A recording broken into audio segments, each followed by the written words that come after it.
শ্রী শ্রী সাক্ষী গোপালজিউ রাধারানীর মন্দিরে আমাদের দীপাবলি উৎসব। তার সাথে জানাই সকলকে শুভ দীপাবলির শুভেচ্ছা। সকলে আপনারা ভালো থাকুন, সুস্থ থাকুন,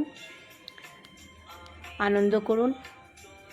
দীপাবলির আলোতে সবার সংসার আনন্দে ভরে উঠুক। আমরা তো আগেই বলেছি যে যা কিছু উৎসব অনুষ্ঠান আমাদের গোপাল রাধারানীর মন্দিরকে ঘিরে।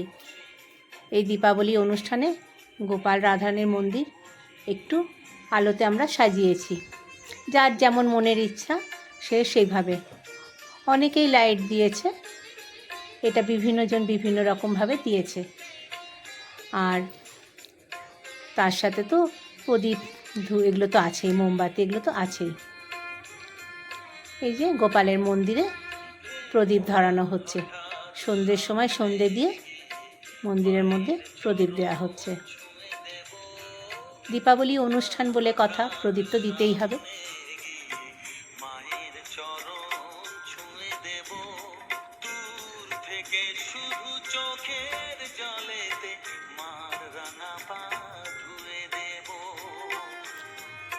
গোপালের মন্দিরে উপর থেকে নিচ পর্যন্ত লাইটে ভরিয়ে দিয়েছে।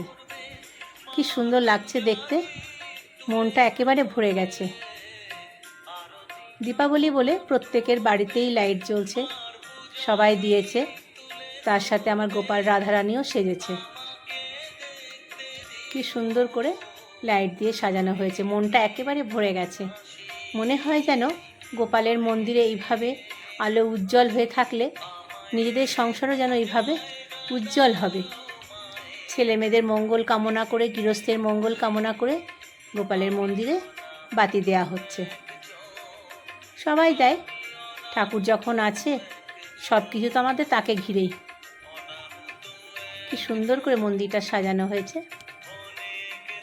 সবাই এসে এসে মন্দিরের মধ্যে প্রদীপ দেখিয়ে দিচ্ছে।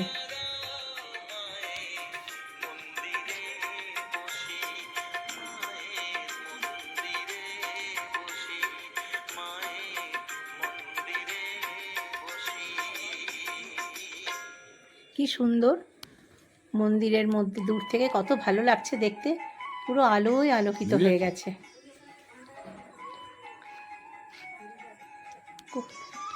গোপাল রাধারানীকে সাজিয়ে মন ভরে না।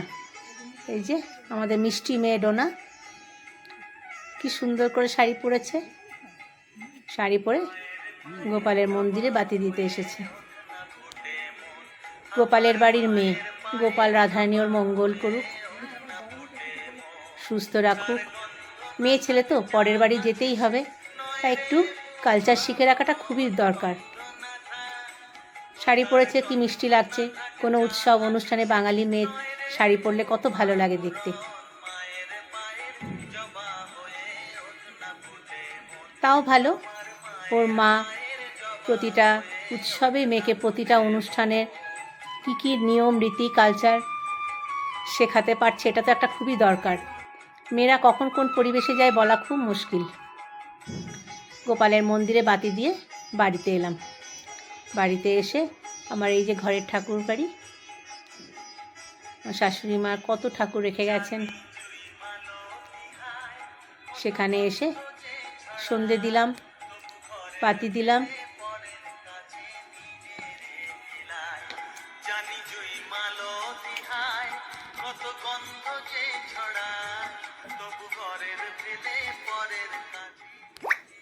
ছেলেমেয়েরা কেউ কাছে নেই, সবাই নিজের নিজের কাজের জায়গায়। তবুও বাড়ি সাজাতে হবে, আলো দিতে হবে, ছেলেমেয়েদের মঙ্গল কামনা করে তাদের জীবন যেন আলোই এইভাবে ভরে ওঠে। সব অন্ধকার মুছে যাক, আলোই আলো হয়ে উঠুক, শরীর সুস্থ রাখুক। তাদেরও খুব অভাব অভিযোগ ছিল যে আমরা কেউ বাড়িতে নেই, তোমরা কিন্তু একা মনমরা হয়ে বসে থাকবে না, বাড়ি কিন্তু সাজাবে। আমরা কাছে না থাকলেও আমরা কিন্তু দূর থেকে সব দেখতে পাবো, তোমরা সাজিয়ে আমাদেরকে ছবি পাঠাবে। গোপালকে কেমন সাজিয়েছো সেটাও আমরা দেখব দূর থেকে। ঠিক আছে, ছেলেদের কথা ভেবে সাজালাম বাড়ি। আমি আর ওর বাবা দুজনেই মিলে যেটুকু পেরেছি সেটুকু গুছিয়েছি। ওদের গল্প করতে করতেই যেমন পারলাম একটু গোছালাম। আর শুধু তাই নয়, ওর বাবাকে আবার ছবি তুলতে হয়েছে, তাদেরকে আবার পাঠাতে হবে সত্যিই আমরা সাজালাম কিনা।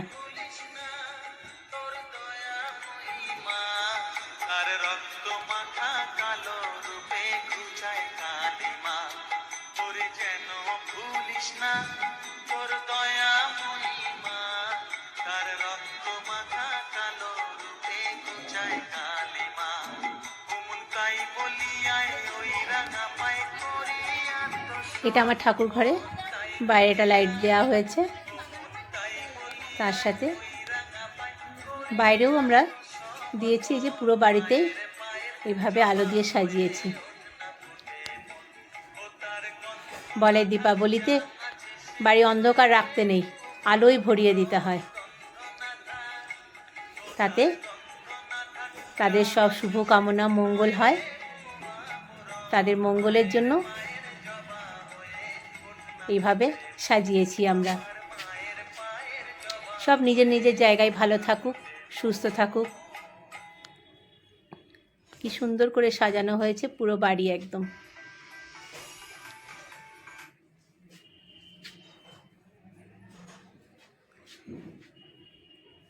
যাক, দীপাবলিটা তাহলে ভালোই ভালোই পেরোলো। বাড়ি সাজিয়ে সন্ধেবাতি দিয়ে, গোপালের ঘরে বাতি দিয়ে আমি একটু কালী পুজোর উপোস করেছিলাম। এবার বেরোবো পুজো দিতে।